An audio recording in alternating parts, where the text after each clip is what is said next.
आप आए, आपने बहुत सारी चीज़ें की, आपने पॉलिटिकल अवेयरनेस फैलाई, आपने लोगों के सामने निज़ाम को सामने ला के रख दिया।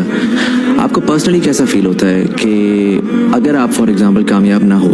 अगर आप जो है वो नहीं सेव कर सके, तो जो वो तमाम लोग हैं जिन्होंने उम्मीदें लगाई थी, जिन्होंने